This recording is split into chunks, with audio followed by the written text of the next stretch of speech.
Hello and welcome back to the Our Flag Means Fanfiction podcast.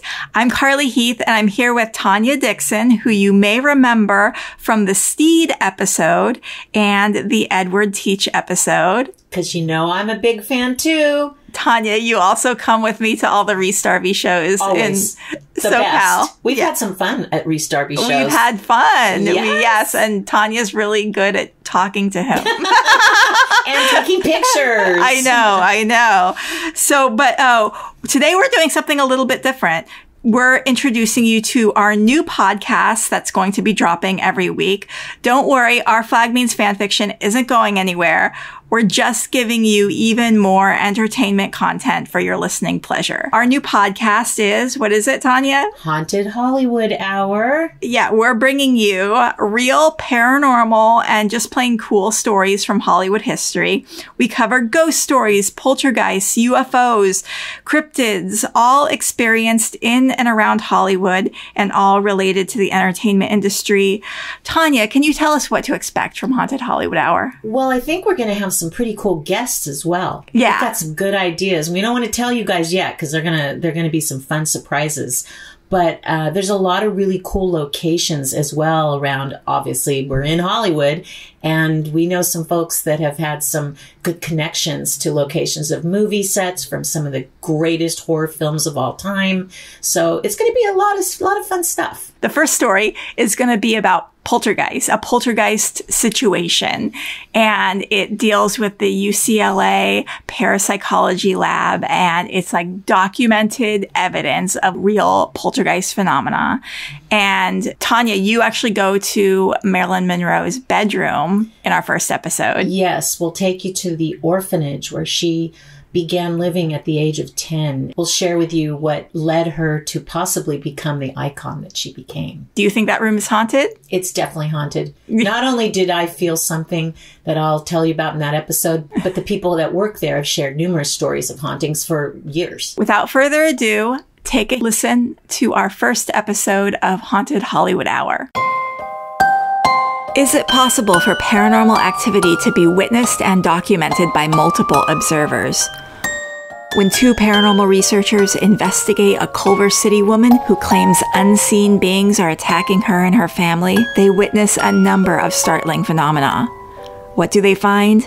Mind-blowing revelations that remain fascinating even 50 years later. Also, Haunted Hollywood Hour co-host Tanya Dickson visits the room Marilyn Monroe lived in when she was just 10 years old. Some say the room is haunted. Stay tuned for Tanya's full report. We also experience our own encounters with the unexplained while recording this very episode. Coincidences or actual woo? You be the judge. A mild trigger warning. This week's episode does mention things that may be upsetting to those triggered by mentions of SA. Please take care on this week's episode of Haunted Hollywood Hour.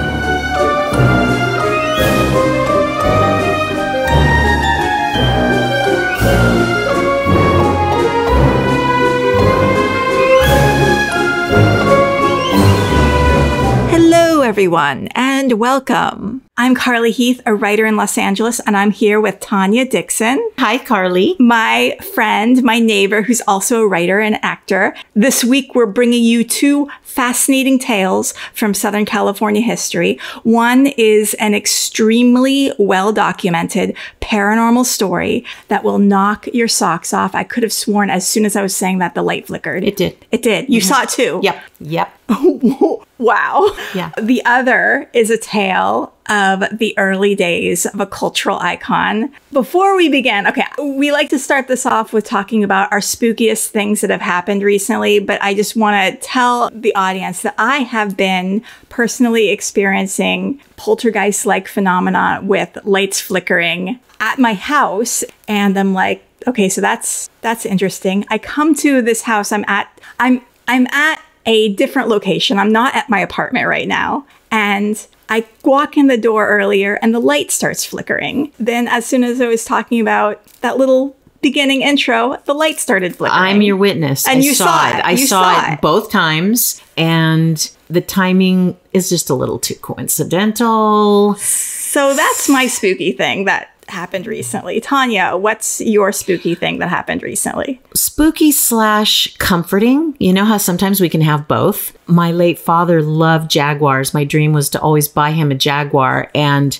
I told you about that. I know the story. That's why the story. That's why I'm getting you to tell the story. Yeah. No, it's a sweet thing though. And as we all go through our trials and tribulations of life, sometimes we need a totem. Sometimes we need something to hang on to, literally. And you had said, watch out for the Jaguars. Your dad is with you. I said, I told you that your dad will send messages that he's around, watching over you. Yep. He will send you green Jaguars because green is his favorite color and Jaguar was his favorite car. I said, pay attention to green Jaguars. And guess what? You are seeing green Jaguars. I'm seeing green Jaguars, especially during a difficult time in my life. But since then, I still have seen them. And not only that, Carly, you found me a itsy bitsy green Jaguar that says Jaguar, a little Hot Wheels car. And not just found in a normal place where you would find like a child's Yeah, where was that again? I was walking up the street to go see my sheep. Yeah, because I have sheep. I was crossing a bridge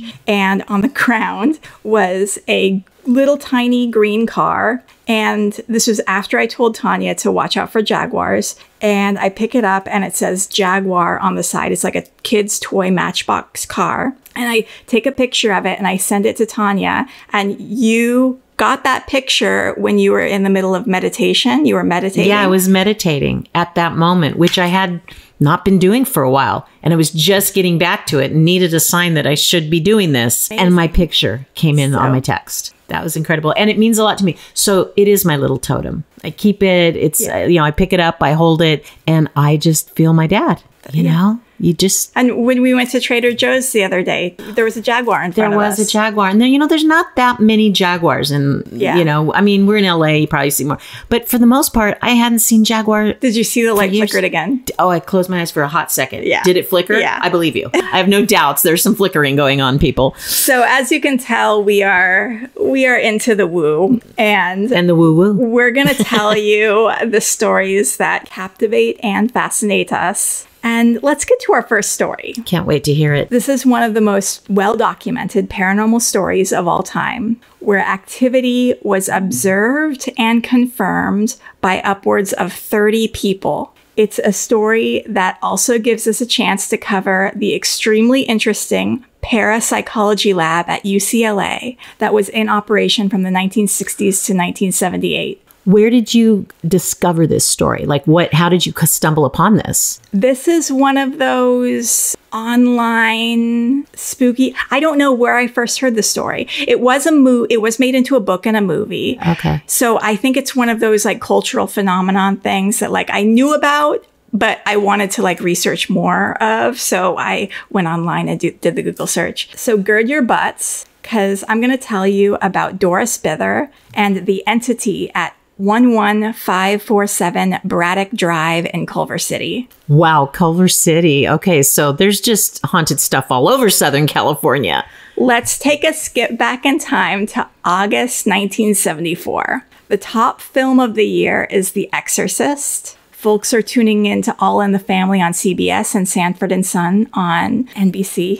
Yes. The Amityville murders of the DeFeo family will happen in November of that year. In fact, 1974, the year our favorite comedian Rhys Darby was born, was dubbed the Year of Fear, with a number of serial killers all getting their start. John Wayne Gacy, Ted Bundy, Dennis Rader, who is BTK, Coral Watts, Paul Knowles. Wow. In fact, by 1974, FBI Special Agent Howard Tetton had already established the behavior science unit at Quantico. So this, if you watched Mindhunter, yes, that's the vibe that we're going with. Helter Skelter, which is one of my all-time favorite books, the definitive book about the Manson murders by Vincent Bugliosi, was published in 1974. Wow. Okay. 1974, big year. This was also the month where Nixon resigned because of the Watergate scandal.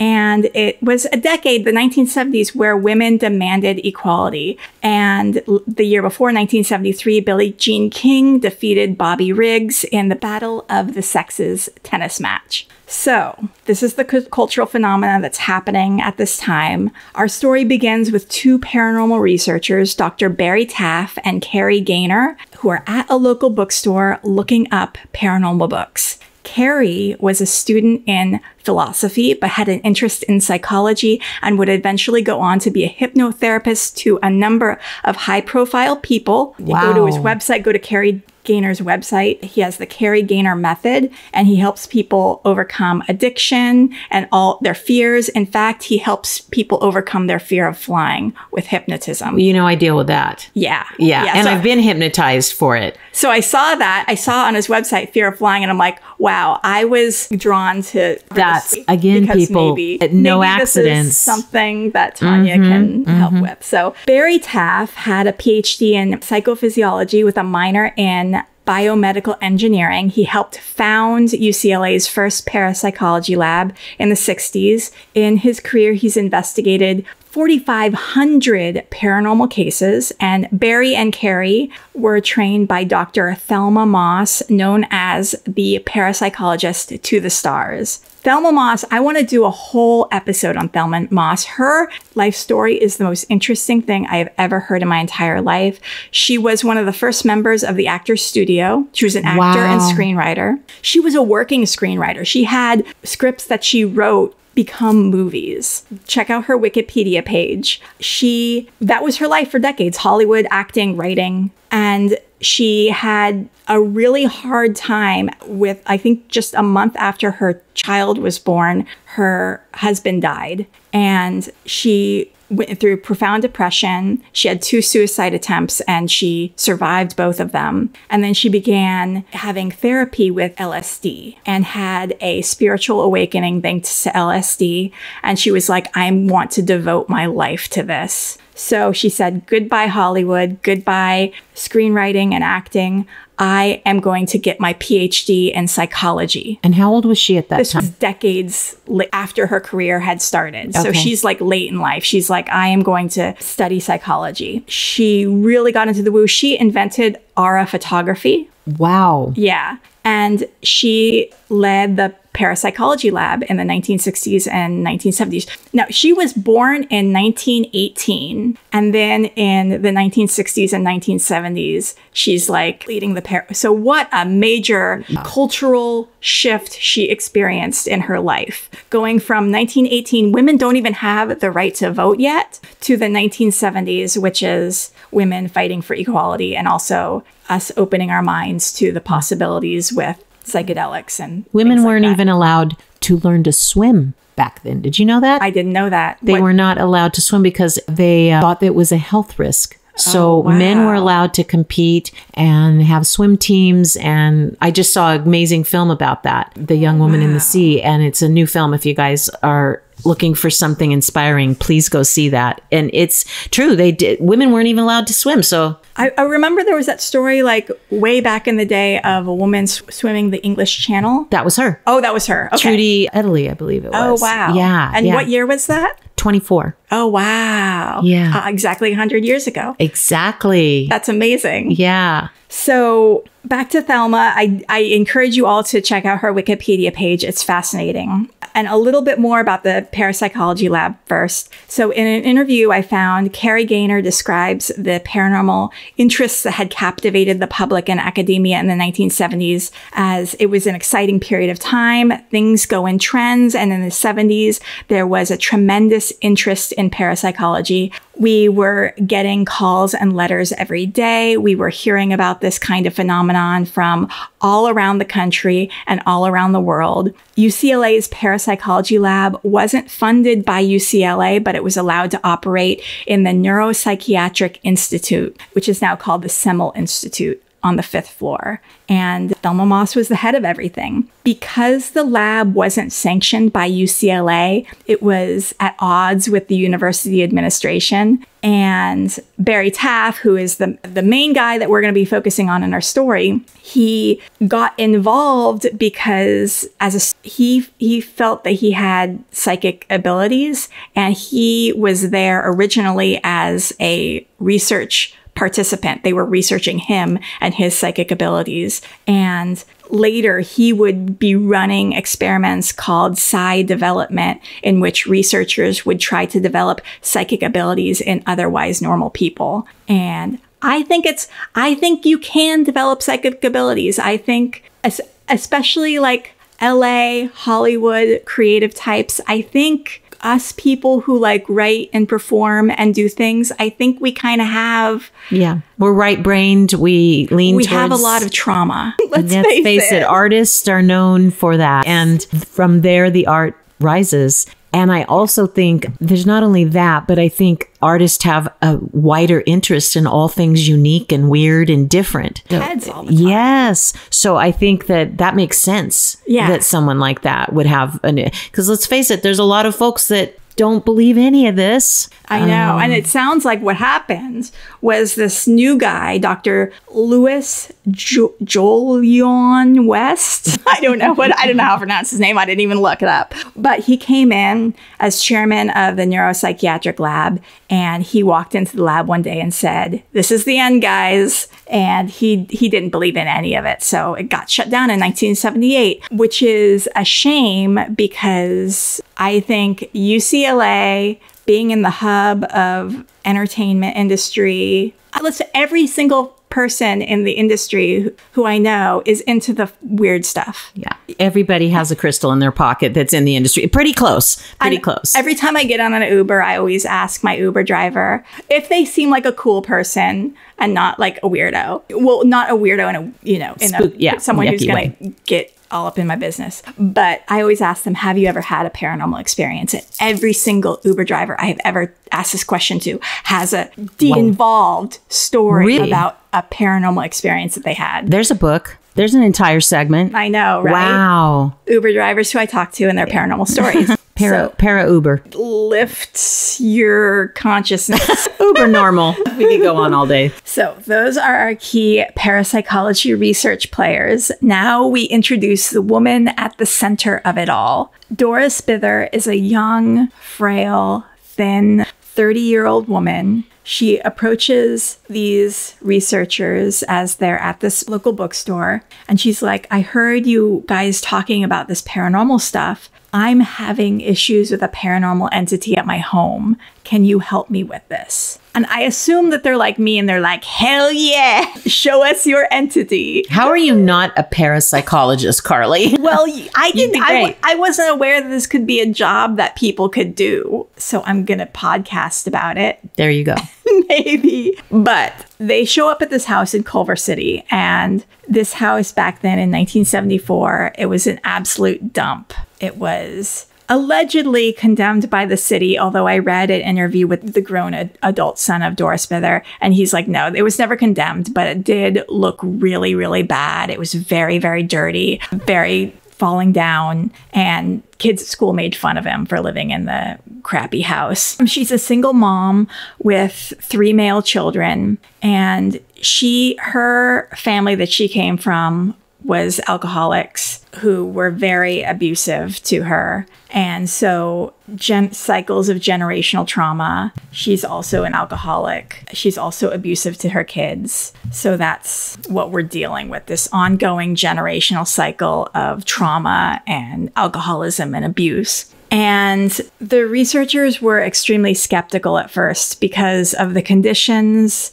the way she talked. She sounded crazy. And so they went in kind of like, yeah, I don't think this is real. I think this is someone with psychological problems. Which is something to think about because I think that might happen a lot, and it muddies the waters of those that are telling the truth and are having real experiences. Yeah. And that's part of like also the issue of why the UCLA Center got shut down was because of this mixture of, people with mental illnesses thinking that they have gifts, which in some ways people with mental illnesses do have gifts. So that's a whole nother thing, but also fraudsters. It's just really hard to figure out what is real and what is not. So there's a really negative vibe in the house. In this research I read, the boys had a lot of negative, resentful feelings towards their mother. Understandably, if they're being abused, you have a right to have negative, resentful feelings towards your mother. Paranormal researchers, though, tend to believe that physically and verbally abusive environments are lightning rods for poltergeist-like activity. Wow, I did not know that. And poltergeist-like activity is when you as a person are kind of manifesting this weird phenomenon in your environment, like me and the flickering lights,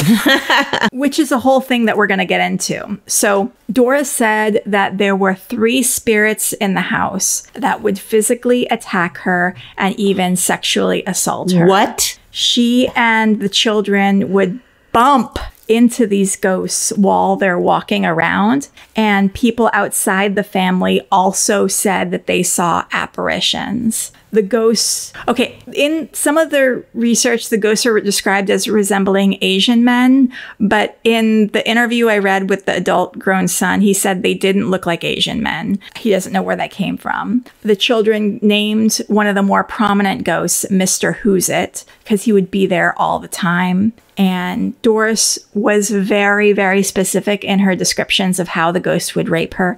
The 2 smaller beings would hold her down, and the tallest one would rape her. Doris's older son said that he had seen his mother tossed around the room and even tried to intervene. And in this interview, that was 2009. So the adult son is being interviewed in 2009. He was asked, okay, was this all happening? Did this really happen? And the adult son is like, yes, I was there. I saw it. It really happened. He's kind of like has this attitude like he's bored with it. It's a traumatic part of his childhood. Well, I'm sure he doesn't want to think about it anymore. As an adult, he can confirm it. It kind of reminds me of did you hear about the story of the kids in the African school that got visited by a UFO? No. Oh my God, you have to look this up. Okay. I think it's called the Ariel School. These kids at this African school were visited by a UFO. They remember it as kids. They drew pictures of the UFO and the alien that visited them. The alien told them that it was really important for them to take care of the environment, and because humans were destroying the planet. And the kids then were interviewed after they'd grown up, like in their 30s. And they're like, yeah, totally straight up remember every single thing that was happening. It was real. It was not my imagination. We got visited by UFO, by aliens. The aliens told us to take care of the planet because humans were destroying the planet. So it's like that. It's like when the kid remembers it, because sometimes I make up little stories when I was a kid, but it's like if I remember it as an adult and I'm like, no, actually that really happened, then. And we know children see things that we as adults have become blind to. Children sense things, they see things, they hear things. Yeah. So, and again, because Doris was an alcoholic dealing with a lot, kind of unstable, they didn't believe her at first when she told these rape stories, but then they saw the bruises on the inside of her thighs and legs. The investigators set up high-speed cameras and even brought in professional photographers. And in one instance, they set up Doris in a small bedroom and asked Doris to help them bring forth the beings. She began swearing and yelling at the spirits, while about 30 investigators were all crammed in this room. Lights started appearing in the room as Doris continued provoking them. A greenish mist appeared in one corner. A man's upper torso became visible in the greenish mist. None of the photographs, though, were successful in capturing this. But there were photos that showed an arc of light in the middle of the room, as well as some orbs. And you can look this up online and you can see these photos online. And in fact, these photos were published in like a legitimate photography magazine as like the first ever paranormal photos that were published in like a legit photography So magazine. they were reviewed by They people. were reviewed by photographers who know, lens problems Lighting and issues. exposure problems and developing problems. And they're like, this looks legit. The oldest son said that certain music would intensify the paranormal activity, in particular Black Sabbath and Uriah Heep. I hope I'm pronouncing that right. I think so. And the investigators noticed that the light orbs did increase when this type of music was played. Carey said he could hear a whispering voice repeat, "Kiss me, kill me," just before a flower pot heaved across the room and crashed into the center of the group, nearly missing their heads. Right? That's incredible. Witnessed by people. Yeah. So all of this activity was observed for about 2.5 months until the activity began to decrease. After Doris left her Culver City home, the phenomenon ceased to exist there. Future residents of the house have not reported anything. I looked up the house on Google Maps and it's very cute right now. You can see a photo online of the 1974 version of the house, which was looking really, really bad. But now the house looks really, really cute. It's like painted like white and black, and it's all just very nicely kept up. And I'm sure it's worth $1 million right now. Is it in a nice neighborhood?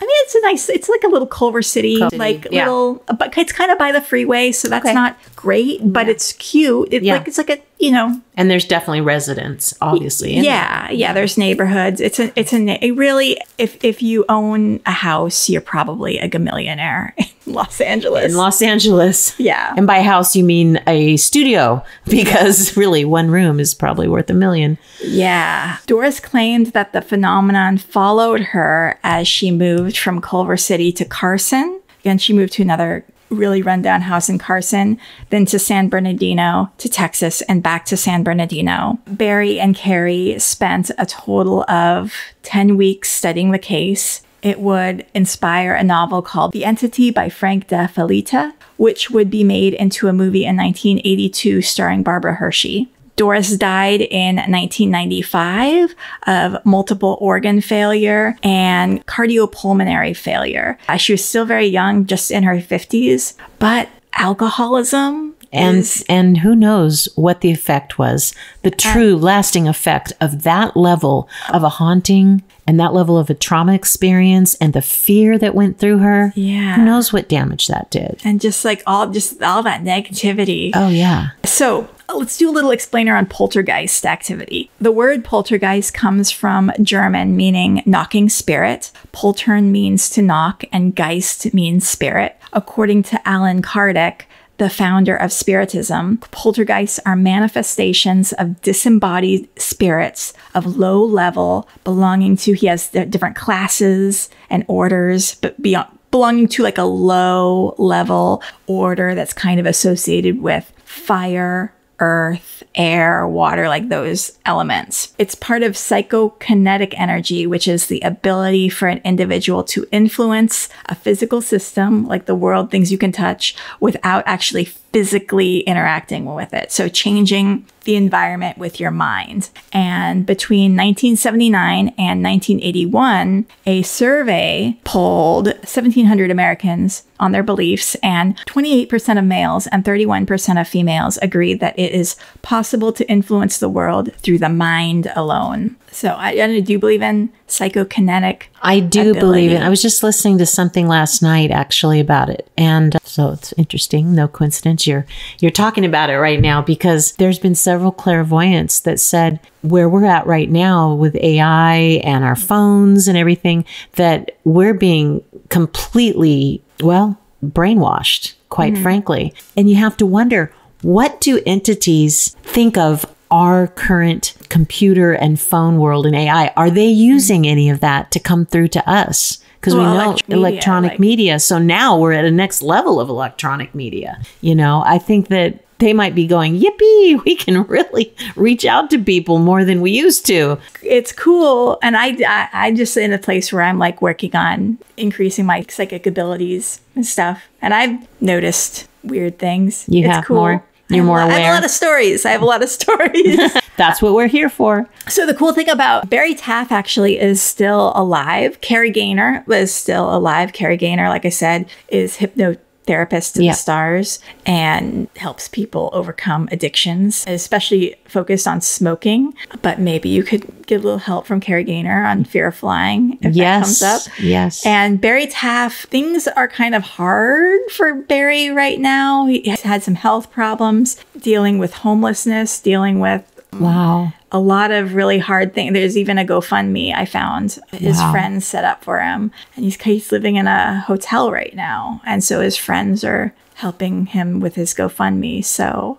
the story of the UCLA Parapsychology Lab researchers is still ongoing. I hope that Barry's story ends with a happy ending. I hope it does too, because I bought his book. I was hoping it would come before the podcast, but it didn't. Well, we can revisit this. So I can't wait to. We'll both have to read it and revisit. And maybe, like, if the podcast, of course the podcast is going to continue, but maybe we could have Barry on and interview him at some point. That would be incredible. Yeah, about his book. We're all intrigued now. Yeah. So that is the story of Doris Wither and the entities at 11547 Braddock Drive in Culver City. I can't wait to drive by. Yeah, we got to do that. And pull out some tarot cards and see if I feel anything. As someone who is toying into the psychic realm, there are definitely fake psychics out there. Lots of them. And there are times where I feel like I can connect with something. And there are times where people tell me this area is really heavy in thing. Like there's this doll at this local occult store that is supposed to be a haunted doll, and I don't feel anything from it at all. I wonder if it's the same one, because I went to a live show one time a few years back with a haunted doll, felt nothing, saw nothing. I don't know. Doll might have been having a bad day or a good day, as case may be. Or whatever, the energy doesn't connect with mine. Right. Because someone who was there with said that she felt something. Well, the person I was with did not either, but there were people in the audience that said they did. So but we were basically like this, just looking at that doll while other people were talking, going, is she moving? Is her eye? Because they were waiting too. Yeah. So we're all in a different place at a different time in our lives, where you might have higher vibrations than others and lower vibrations than you used to have. So I think it's all it's individual, Yeah, I will tell you a really cool story where I came into contact with something where I wasn't expecting it. So some acquaintances lived at the Betty Davis house, which is my favorite house ever. And they were having a New Year's party. And so I went over there, and I just am there to admire the house because I just love it so much. It's got a barn. It's all brick. It's like an English Tudor style storybook little house. Lots of greenery, lots of brick, just gorgeous. But small and cozy. It's not like a huge mansion. And so we were sitting in the kitchen talking, and all of a sudden I feel like my throat chakra tighten up, and I'm like, that's weird. And then I start hiccuping randomly, and I turned to the girl and I was like, is this house haunted? Have you ever noticed a ghost here? And she was like, yeah, actually, I was just sitting exactly where you were sitting the other day, and I started hiccuping there too. What? And I was like, you have to tell me all the stories. And she said, her bedroom's up on the second floor, and when she moved in, she had her bed in a certain position, but she kept on getting woken up in the middle of the night, almost feeling like she was being shooken awake. And she's like, okay, I guess I got to move my bed. So she moved her bed, and then that didn't happen anymore. So, but she definitely feels that there's an entity in there. Has there ever been any reports of Betty actually showing up there as an entity, or not that I know connections of? I was just talking to the person who lived there, and I didn't talk to the parents. I just was talking to the girl. So there might be additional stories. Sure. I don't know, but I thought that was really cool. Yeah, that was very cool. A lot of help. So tell us your Hollywood history story. I have one I want to share with you and everybody listening. Speaking of icons like Betty Davis, I had the experience of being in the room that Marilyn Monroe grew up in at the orphanage in Hollywood. Look, the light just flickered again. It did. And I feel like that was a different light. It was a different light. For sure. It was over here. That's amazing. That one's my light that flickers, and that other one was your light that flickers. Oh my God, we have our own lights, you guys. We have our own flickering lights. That's so cool. It's an interesting story to the point where it's been told, it's been heard by Marilyn's own voice in recordings of past, to where today Hollywood tour guides still take tour buses in front of this. Now it's called Uplift Family Services, and they're a charity organization. And do you know how old Marilyn was when she lived there? She was dropped off there by her grandmother at the age of 10 when her mother went into the asylum. And whereabouts is this? Like it's right down the street from Paramount Studios, which is what makes the story so amazing. If you have to kind of wonder what brings an artist to face dreams that for most don't work out and are challenging. And it is not easy to want to be a professional actor or writer or director, any of that. And I like to think that the experience that we hear about that Marilyn had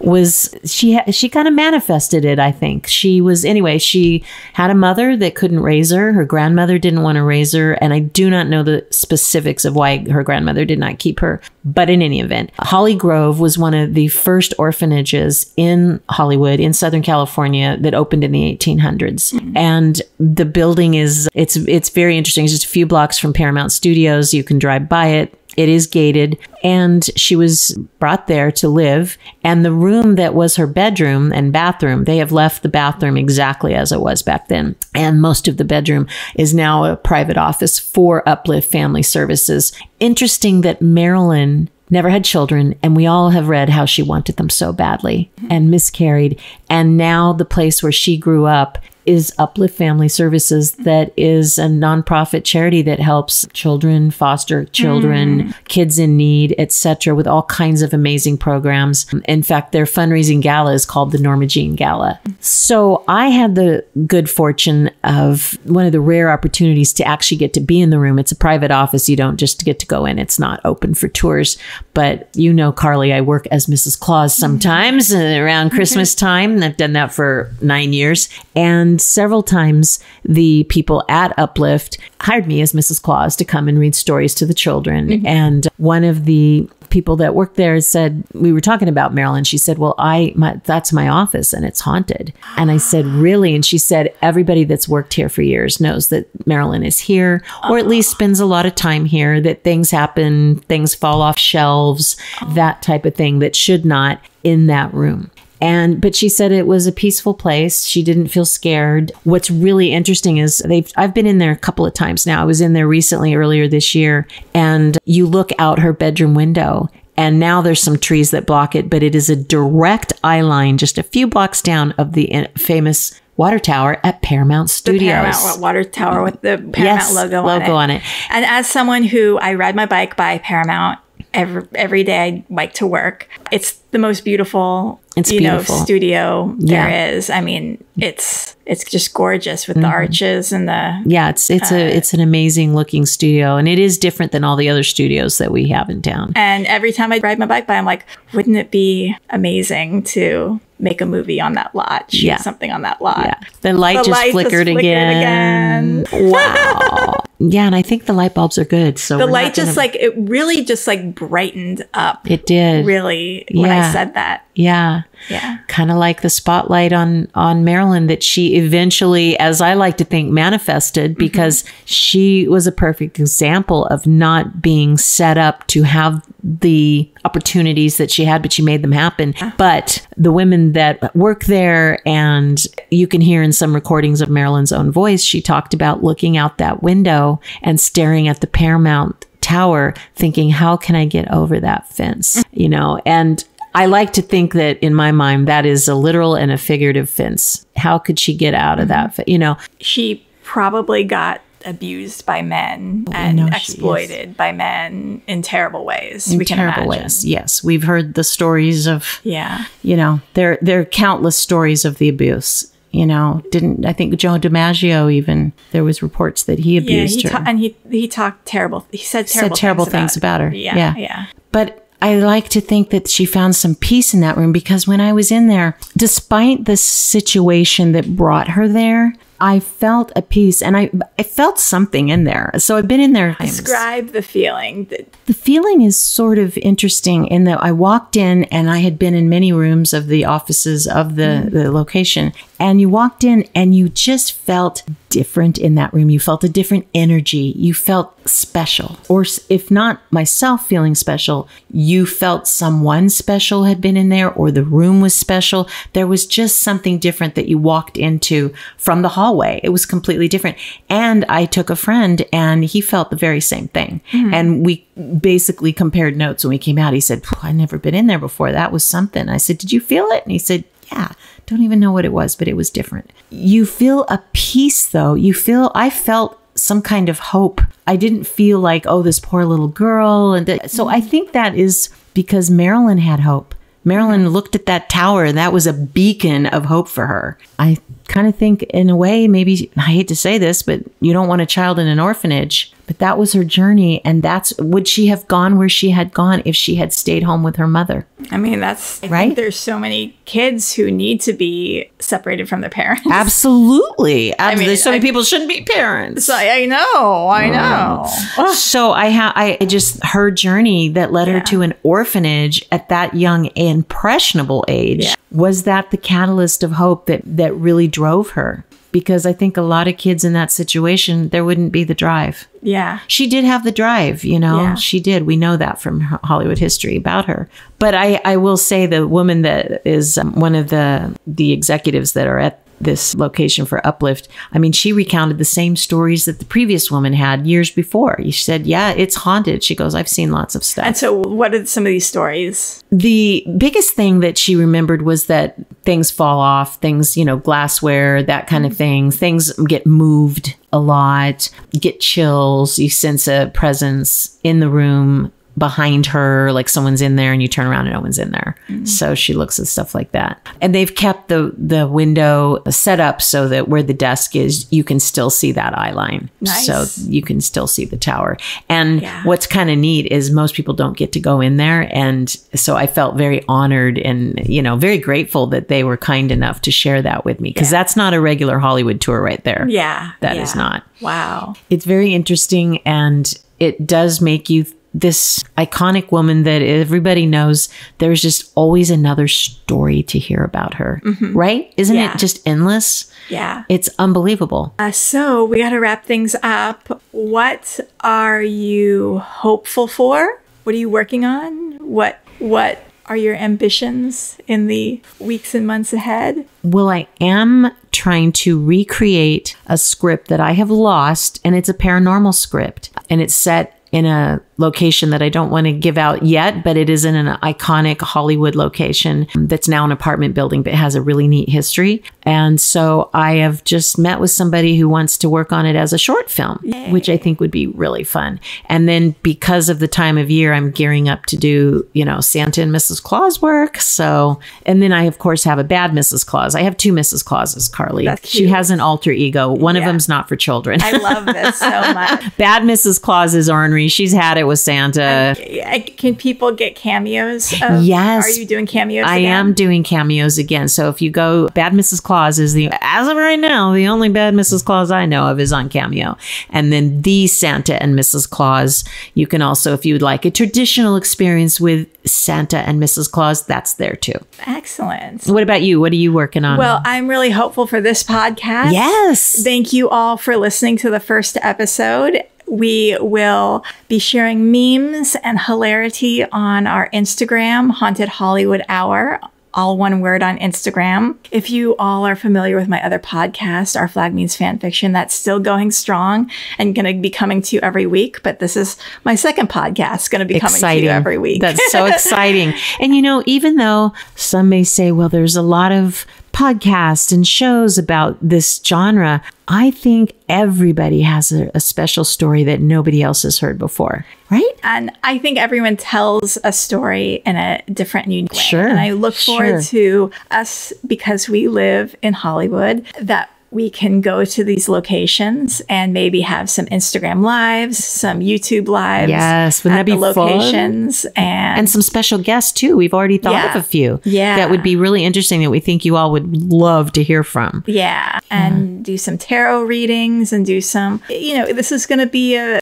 work that kind of is amorphous, but is going to explore all the things that we think are cool, which are the weird, paranormal, amazing stories. And history. There's so much interesting history that just since we discussed doing this that have kind of come to both of us, just historical stuff. Maybe we'll talk about, I just heard about apartment buildings in Hollywood that a friend of mine lives in one of them. And they both used to be male and female dormitories for Paramount Studio contract actors. Men had to stay on one side. The women had to stay on their side of the dorms. But did they? I don't think so. I don't think so either. There might be some interesting ghost stories there, right? Yeah. So there's a lot of history. So I'm glad that we'll get to preserve the history that we're passionate about in the form of this podcast and find out and uncover all sorts of tales that maybe haven't been talked about enough. Including Thelma Moss. After learning about Thelma Moss, I'm like, I am fascinated. She seems like our kind of gal. She does. Yeah. And I want to learn more about her. So I'm going to be doing a whole bunch of more research about her. Very cool. Yeah. Very cool. We got a lot of work to do. Yeah. And it's fun work. So wonder if anybody out there might have some stories they want us to look into as well. Oh, yeah. You guys, if you guys have stories that you want us to talk about and cover, email us at hauntedhollywoodhour@gmail.com. Or you could DM us on our Instagram, Haunted Hollywood Hour, all one word. And we'll have a YouTube channel, Haunted Hollywood Hour on YouTube. And follow us on wherever you follow your podcasts, and be sure to leave us a rating and a review if you like us. Thanks so much, Carly. This was fun, and thanks for everybody for listening. Until next time. Bye.